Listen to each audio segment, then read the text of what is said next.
भारत माता की, भारत माता की, भारत माता की। सैनिक एकता, सैनिक एकता, सैनिक एकता। वंदे वंदे वंदे। जय हिंद। मंचासीन दिग्गज पदाधिकारी, वर्तमान में और सेवानिवृत्त, और मंच के सामने समस्त आदरणीय सम्मानित पूर्व सैनिक दिग्गज भाइयों, सभी को मेरा तहे दिल से सादर प्रणाम। आपका बहुत बहुत अभिनंदन, स्वागत।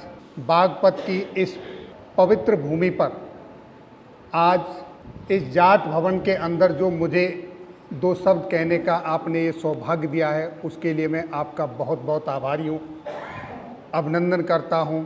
मुझे इस वक्त खुशी तो बहुत है कि मैं आज मेरे समकक्ष इतने दिग्गज बैठे हुए हैं, लेकिन एक पीड़ा हो रही है कि ये 70 दिन हो गए इस अभियान को चलते हुए, जिसको साबका सैनिक संघर्ष कमेटी की तरफ से उठाया गया है और अब पूरा देश एक हो चुका है।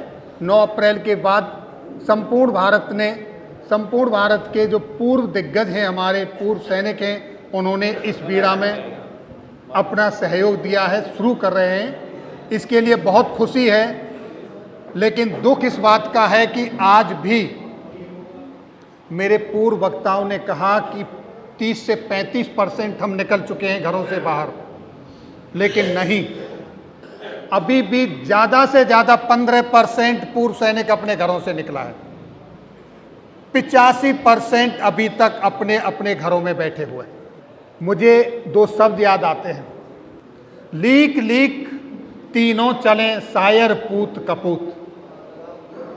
लीक लीक तीनों चलें सायर पूत कपूत, और बिना लीक तीनों चलें सायर सिंह सपूत। इस भवन में उपस्थित जितने भी यहाँ पर दिग्गज बैठे हुए हैं, ये पिछली वाली कड़ी में आते हैं। ये वो सपूत हैं जिनको लीक बनाने की जरूरत नहीं है, ये अपना खुद रास्ता बनाते हैं, और ये उसकी शुरुआत की है जिसका श्रेय जाता है कपिल फौजी को।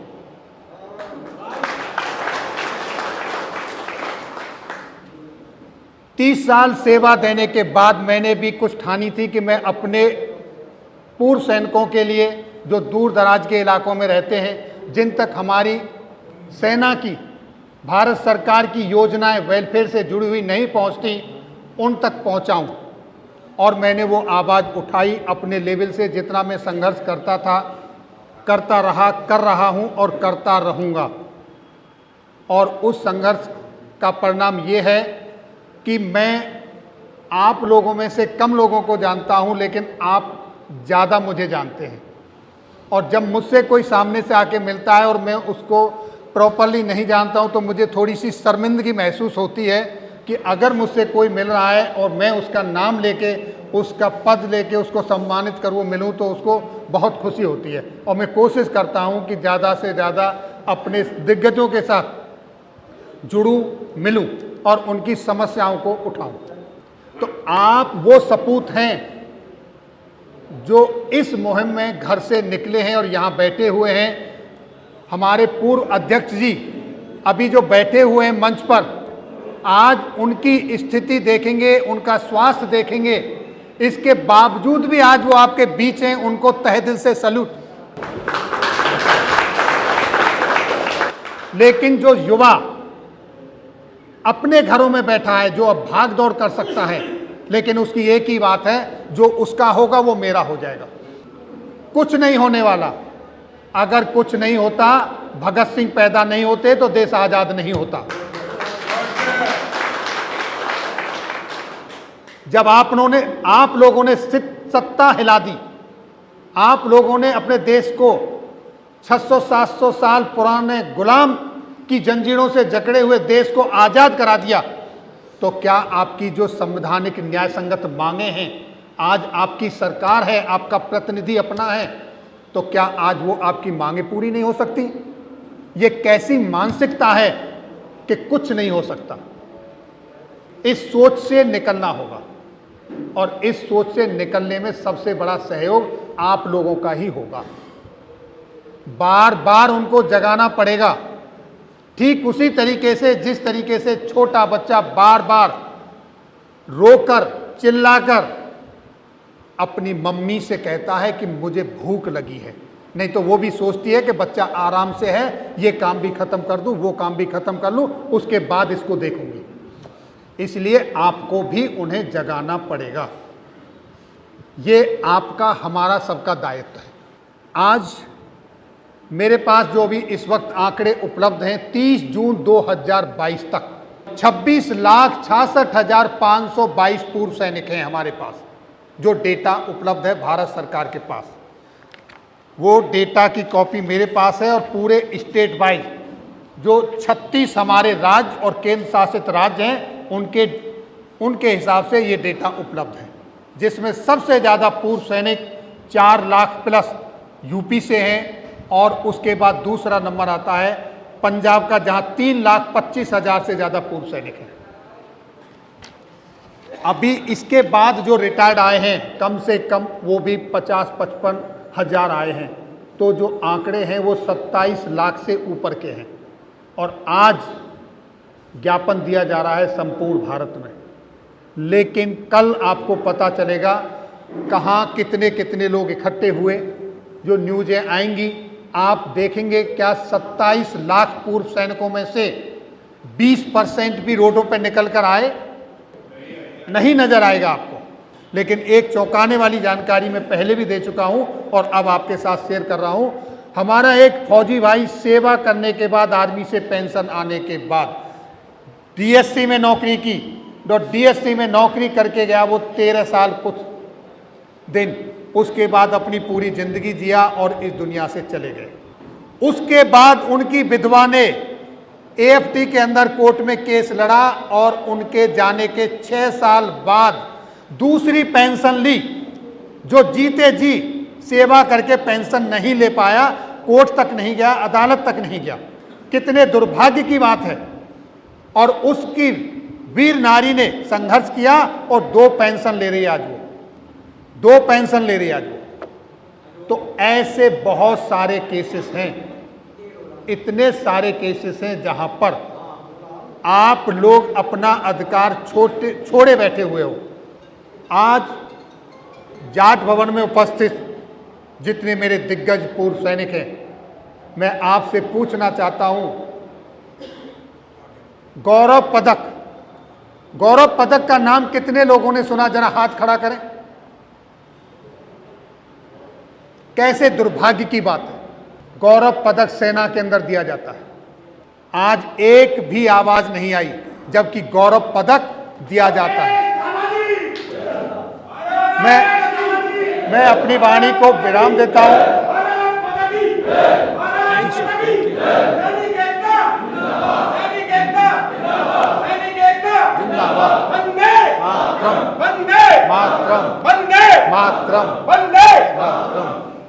योगेश धामाजी जिंदाबाद, योगेश धामाजी जिंदाबाद, योगेश धामाजी जिंदाबाद।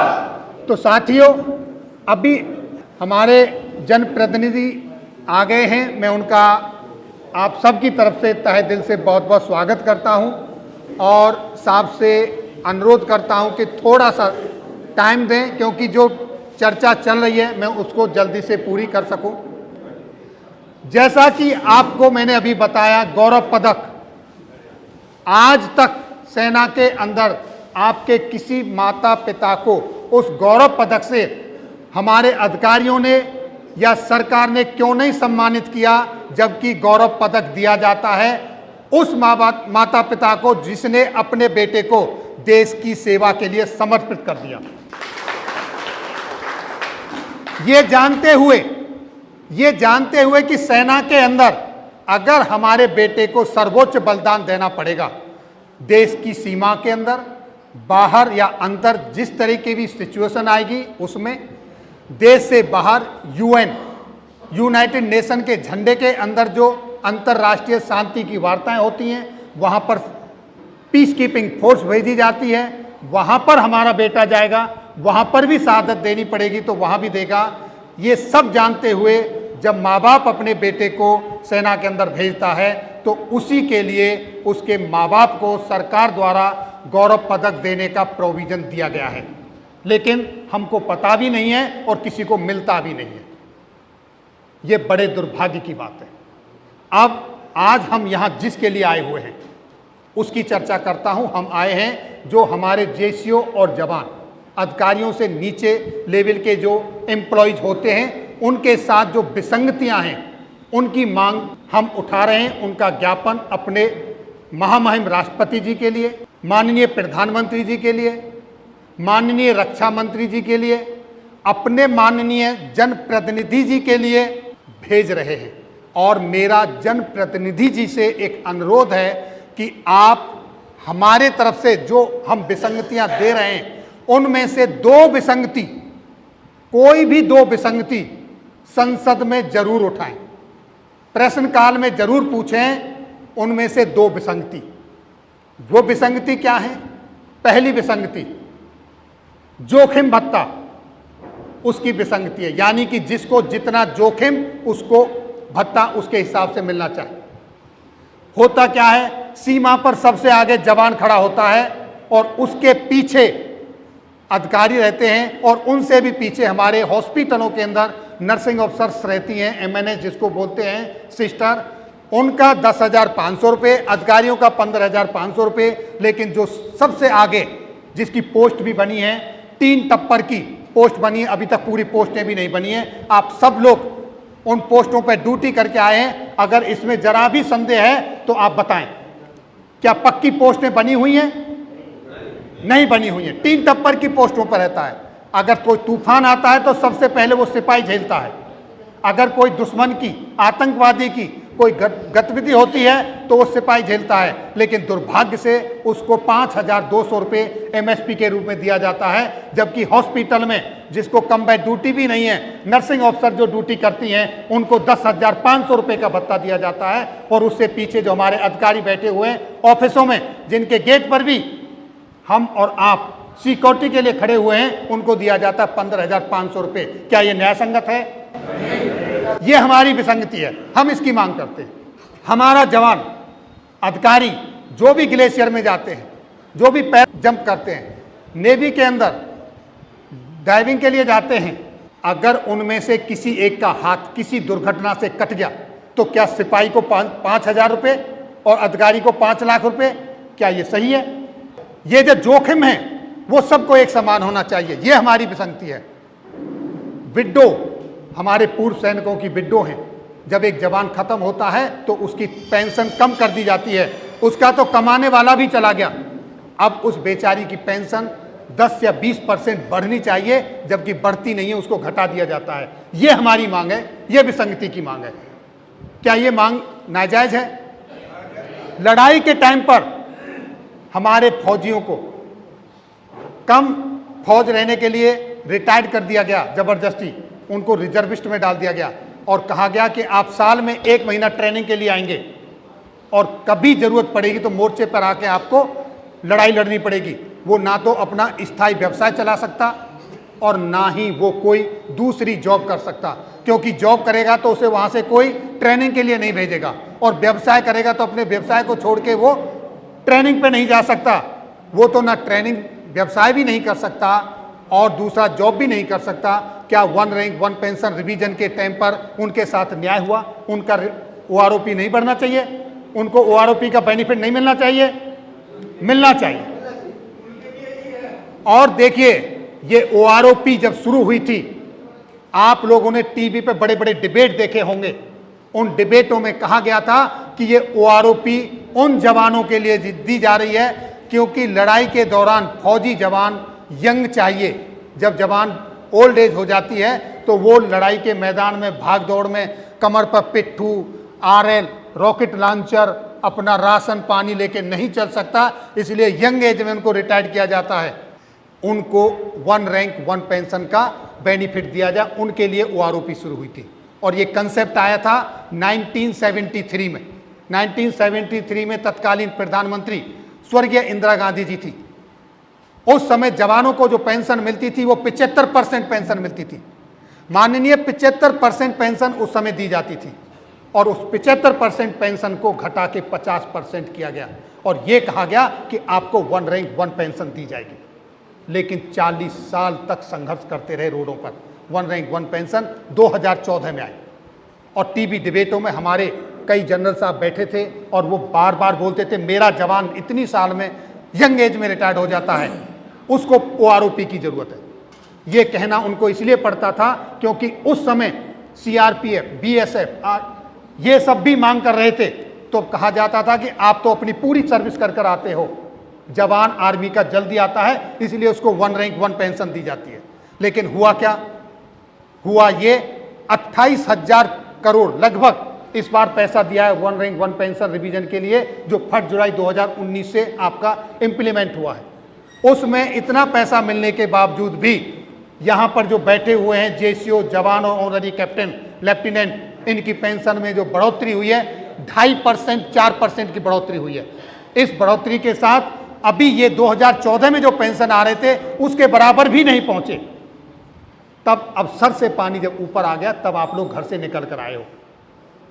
वो पैसा कहाँ गया? वो पैसा चला गया एक दूसरे वर्ग में ज्यादातर, जबकि उन्होंने तो अपनी पूरी 55-57 साल की नौकरी कर कर आते हैं। आपके कंधे को इस्तेमाल किया गया और पैसे को दूसरी जगह पे स्थान में ले लिया गया। ये विसंगति है, इस तरह की विसंगतियां हैं। दूसरा, आपको ऑनररी रैंक दे दिया जाता है। ऑनररी रैंक लेके क्या घूमोगे, क्या करोगे? ऑनररी रैंक से क्या होगा? आपका बच्चे पलेंगे? आप अर्ली एज में आ गए, आपके बच्चे की शादी में मदद करेगी क्या ऑनररी रैंक? अगर आपको उसका फाइनेंशियल बेनिफिट ही नहीं होगा तो। अगर ऑनररी रैंक दी जाती है तो उसका आपको फाइनेंशियल बेनिफिट भी मिलना चाहिए, जो कि आपको नहीं मिलता है। और ना मिलने के पीछे उसके गुनहगार भी सरकार कम, आप ज़्यादा है। माफ करना मुझे, आप ज़्यादा हैं। क्यों? क्योंकि इसलिए जब ऑनररी नायब सूबेदार को मिल सकती है, जिसको honorary chief of army staff की तरफ से दी जाती है, तो फिर honorary subedar, major, honorary captain, honorary lieutenant को क्यों नहीं मिलती, जिसको कि महामहिम राष्ट्रपति जी द्वारा इससे सम्मानित किया जाता है? क्या आप में से कोई भी एक आदमी कोर्ट में गया? एक भी आदमी, किसी ने केस किया? आप यही सोचते रहोगे कि वो करेगा तो मुझे भी मिल जाएगा, जो उसका होगा वो मेरा हो जाएगा, तो आप इसी तरीके से रोड पे बैठे रहिए, कुछ नहीं होने वाला। जब तक आप नहीं जागोगे, जब तक कुछ नहीं होगा। अब जाग चुके हो, अभी मैं, समय की पाबंदी है, जनप्रतिनिधि के पास बहुत सारे काम होते हैं, उनका जो मैंने ये समय लिया उसके लिए क्षमा, और मैं ये अपनी वाणी को यहीं विराम देता हूं। भारत माता की, भारत माता की, वंदे वंदे वंदे, जय हिंद। भूपेंद्र सिंह साहब को मैं धन्यवाद करता हूँ। इन्होंने पश्चिम भारत के सभी जिलों को एक साथ जोड़ कर और हमारे बीच में हमारे जनप्रतिनिधि, और मुझे इसमें कहने में कोई संकोच नहीं है, हमारे जिला बागपत के राज दुलारी और युवाओं की धड़कन हमारे बीच में बुलाते हैं। और हम ये भी कहना चाहते हैं, भाई हमारे MP साहब भी यही है, भाई एक बार नारा लगा दे, भले छत फट जाए, बनवा देंगे हमारे दामाजी बैठे हर जो छत का जो है ना। बोलो योगेश धामा की जय। थोड़ी मजा दिया, थोड़ा सा योगेश धामा की जय, योगेश धामा की जय। सैनिक एकता जिंदाबाद, सैनिक एकता जिंदाबाद, सैनिक एकता जिंदाबाद। हमारी मांगे पूरी करो, हमारी मांगे पूरी करो, हमारी मांगे पूरी करो। सबको राम राम। जिस दिन का आपको 4-5 दिन हो गए, आपको इंतजार था कि हमारे बीच में हमारे बहुत ही यशस्वी और जैसे भोज में बोलते हैं बहादुर विधायक योगेश धामा हमारे बीच में आएंगे और वे हमारी मांगों को तक पहुंचाएंगे। बिल्कुल, मैं धामा जी का तहे दिल से धन्यवाद करता हूँ। आदरणीय श्री भूपति, श्री विंग कमांडर एवं हमारे श्री एडवोकेट श्री भूपेंद्र ढाका जी संरक्षक हैं। आदरणीय सूबेदार सुबेश सिंह ढाका जी जो हमारे बहुत ही वरिष्ठ उनके चरणों में बैठ के सीखने का अवसर प्राप्त हुआ है। ज्यादातर मैं लोगों से परिचित हूँ क्योंकि नया नहीं हूँ मैं आप लोगों के बीच में, और काफी टाइम मिला है उनको सुनने के लिए, समझने के लिए, आशीर्वाद देने के लिए। हमारे से कैप्टन जो अतिथि हैं हमारे स्वागत करता हूँ मैं जिला बागपत में। आदरणीय श्री कपिल चौधरी जो हमारे अतिथि हैं, बहुत अच्छा उन्होंने अपने विचार आप लोगों के बीच में रखे और करने में जो विसंगतियां हैं उन्हें समझाने का प्रयास किया, और जहाँ तक मैं सार्थक रहा और उस समय में भी आप लोग हम लोग को विसंगतियां आई। हमारे आदरणीय श्री गजेंद्र सिंह महासचिव जी, श्री सूर्यलाल ईश्वर सिंह जी सागर कुटी वाले, और लंबा साथ रहा हमारा ईश्वर सिंह जी और हमारा, और आदरणीय श्री सलीम जी कोषाध्यक्ष जी हैं, सूर्यलाल श्री नरेश ठाकुर जी, और यहाँ पर उपस्थित सभी भूतपूर्व सैनिक सबका मैं फिर से बहुत बहुत आदर और सम्मान करते हुए सबका अभिनंदन करता हूँ, सबका वंदन करता हूँ। मैं तो ये कहना चाहता हूँ आप लोगों के बीच में कि आप लोग कैसे परिचित हैं। मैं ऐसा नेता बन के कभी आपके बीच में नहीं रहा, कोई विधायक बन के आपके बीच में रहे, मैं तो आपके परिवार में मेंबर बन के आप लोगों के बीच में रहा हूँ। और जहाँ तक हमारे अध्यक्ष जी ने कहा फोन उठाने की बात जनप्रतिनिधि की, तो आप लोगों ने देखा होगा, महसूस भी आपको किया होगा। एक तो पहली बात मेरा कोई फोन भी नहीं उठाता, 20-25 साल से मैं फोन उठाता हूँ खुद ही, और अगर किसी का फोन मिस कॉल आए तो मैं वापस करने का काम करता हूँ। यहाँ बहुत लोग बैठे हैं, तो एक परिवार का मेंबर होने के नाते मैं वो अंतर नहीं समझता कि आप किसी दूसरे वर्ग से हैं या मैं किसी दूसरे वर्ग से, क्योंकि मैं जब कह दिया कि मैं आपके परिवार का मेंबर हूँ तो उसमें फर्क नहीं पड़ता कि मैं नेता हूँ या विधायक हूँ या कुछ हो, जो हूँ आप लोगों की वजह से, आप लोगों के आशीर्वाद से नहीं मान सकता। और मैं काम करने में विश्वास ज्यादा रखता हूँ कि कोई भी व्यक्ति किसी भी वर्ग का समाज का मेरे पास आए तो मैं उसको काम में काम करने का प्रयास करूँ, उसके चेहरे में खुशी कैसे आए ये प्रयास मेरा जीवन में राजनीति में हमेशा रहा है, और इसी पे मैं काम करूँ। आज बड़ी विसंगतियों के बारे में पता लगा कि किस तरह की है, और ये नहीं है, ये सिर्फ ऐसा नहीं है कि आदमी और बिगड़ के लिए आप लोगों ने सबने देश के लिए सेवा की है, मातृभूमि की रक्षा की है। हम सब लोग एक देश जो पूरा जनसंख्या है, हर आदमी आप लोगों की मेहनत से आप लोग सीमा पर डटे हैं, और आज भी डटे हैं, हमारे सैनिकों की वजह से कहीं जाने की जोड़िया काम करते हैं और आगे बढ़ने का काम करते हैं। तो मैं ये कहता हूँ कि जो विसंगतियां हैं, ये जो अवसरशाही है, ये आज भी कहीं ना कहीं जो हमारे अगले टाइम का सिस्टम चला रहा है उससे कहीं प्रभावित है, और ये हर जगह है। मैं आपको बता देता हूँ तो आईएएस नौकरी है, ये बात पूरे वर्ष में कहने की नहीं है, तो ये कहीं ना कहीं जो कानून बनाते हैं कहीं ना कहीं का बड़ा रोल रहता है, और उस कानून को ऐसे तोड़ मोड़ के बनाते हैं कि पावर इनके हाथ में रहे, और जो एक बड़ा वर्ग है वो कहीं ना कहीं उपेक्षित है, और वो उपेक्षित रहेगा तो पावर इनके हाथ में रहेगी तो उनको लाभ मिलेगा। तो अपने लाभ को भी ध्यान में रखते ये लोग हमेशा काम पंचायत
के लिए तो माता पिता को सम्मान गौरव का अनुभूति होने की आवश्यकता जरूर है। मुझे लगे आम जनता बेटा दिया था देश के लिए तो उनके गले को ठंडक पड़ेगी, कोई बात नहीं, हमारा सम्मान देश में हुआ। आज वैसे हर नागरिक देश का जितना सम्मान मोदी करता है मुझे नहीं लगता दूसरे किसी व्यक्ति का करता हो। और भी बहुत लोग हैं, और भी बहुत प्रोफेसर हैं, लेकिन मैंने देखा है एक अपनी आंखों से, मैं कभी जैसलमेर से आता हूँ तो इतनी गाड़ियाँ वहाँ से इतनी नानवाई निकलती है, 200 गाड़ियों की पहुँच की, तो आम लोग आम पब्लिक छोटे छोटे बच्चे सब टैग करके खड़े हो जाते हैं। तो ये एक सम्मान जो मिला है आम जनता के द्वारा, देश की जनता के द्वारा, एक बहुत बड़ा सम्मान। किसी नेता का या किसी उसको ये सम्मान नहीं मिलता जो एक सैनिक को मिलता, और ये कहीं ना कहीं आपकी जो समर्पण रहा है, आपके त्याग रहा है, आपके अंदर उसका ही एक परिणाम मैं मानता हूं। तो मैं कहूंगा कि मैं इस संगठन से पहले जुड़ा हूं, अभी भी मैं 2 गांव में एक शहीदों के नाम से भरतपुर में काटवा में 2 गेट मैंने अपनी विधानसभा निधि से प्रस्तावित है। पहले भी मैंने जहाँ भी भाई हमारे नरेश मोदी खड़े हैं, उन्होंने थोड़ा सा ही काम किया कि शहीदों का हमारा एक स्थान है उसे बढ़ाने का, मैंने बोला भाई नरेश जी आप काम शुरू करवाओ, ठेकेदार करे ना करे इसमें कोई कुछ नहीं लेगा, इसमें कोई ठेकेदार को या किसी अधिकारी को रुपया देने का काम नहीं करना। इन्होंने सब गवर्नमेंट ईंटें लगा के उठवा के जहाँ काम ठेकेदार ने कर किया, अपने आप सीमेंट डलवा के काम किया। इनकी ये जो क्षमता है एक कर्मठता की, उसमें मैं बहुत बहुत धन्यवाद साधुवाद करता हूँ। तो एक जो फौजी होता है कहने में भाव को होता है और दिल से होता है। आज जो आप लोगों ने मुझे यहाँ बुलाकर एक सम्मान दिया, एक आशीर्वाद देने का काम किया, मैं जीवन में इसे याद रखूंगा।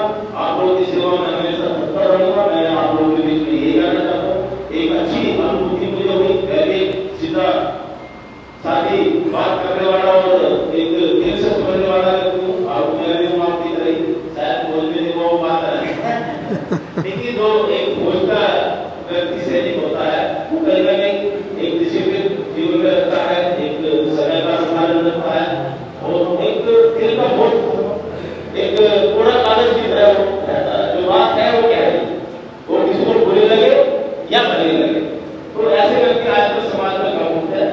और डिसिप्लिन के बारे में आपसे समाज में चाहूंगा कि आज प्रधानमंत्री जी की शोभा की बात का प्रोग्राम नहीं रहता तो थोड़ा देर हो गई आपने आप लोगों के बीच में आपसे में सोच रहा था कि आज सैनिकों का प्रोग्राम है, इसमें अगर मैं लेट गया तो फिर डांट देते हैं मुझे, बताया जो है परिवार की है हमारा, ये भी डांटते नहीं है। ऐसा नहीं है जितना प्यार सम्मान करने को मुझे डांट देते हैं कि परिवार बैठे हैं, सब बैठे हैं, पता है तो कोई नहीं, परिवार है उसमें सब प्यार और ये चलता रहता है। मैं यही कहूँगा, ज़्यादा कुछ ना कहते हुए काफी समांगा मैं संगठन के साथ पूरी तत्परता और ईमानदारी के साथ जो ज्ञापन मुझे दिए हैं कि सही जगह पहुँचाने का काम, और विधानसभा में भी जो 2 क्वेश्चन इनमें से जो मैं समस्या होगी वो उठाने का काम मैं विधानसभा में करूँगा। और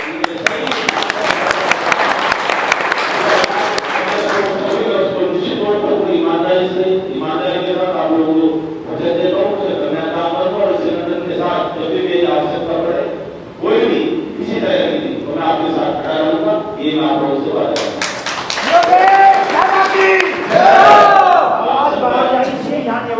धन्यवाद। योगेश धामा की जय, योगेश धामा की जय, योगेश धामा की जय।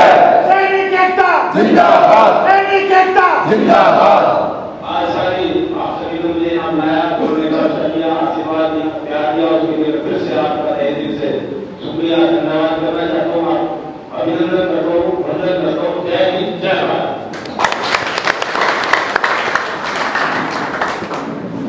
मैं निवेदन करना चाहता हूँ, हमारा जिले बागपत में सबसे बड़ा संगठन है हमारा जिला लीग का, जिसमें 9,500 जो हमारे मेंबर हैं वे रजिस्टर्ड है और उनके फैमिली वो अलग है, और वे आपके साथ जिएंगे भी, आपके साथ मरेंगे भी, और जहां आपका इशारा होगा धामा जी वहीं जो है ना मत जाएंगे आपके साथ में।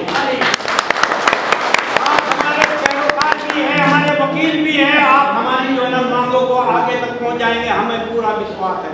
और इसी के साथ में इसको आगे बढ़ाता कहता हूँ, क्या खूब थे वे लोग, क्या खूब थे वे लोग जो अपनी पहचान दे गए और हमारी पहचान के लिए अपनी जान दे गए।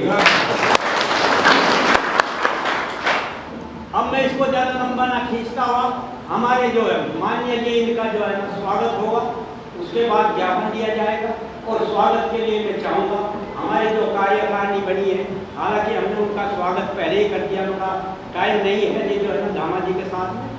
तो सबसे पहले जो है ना माला से स्वागत होगा, पूरी जो है ना अपनी कार्यकारिणी या सामने आ जाए। उसके बाद फिर जो है ना साथ से स्वागत होगा और फिर पगड़ी भी पहनाएंगे। हमारे चौधरी जी हैं, पगड़ी से भी स्वागत करेंगे हम इनका।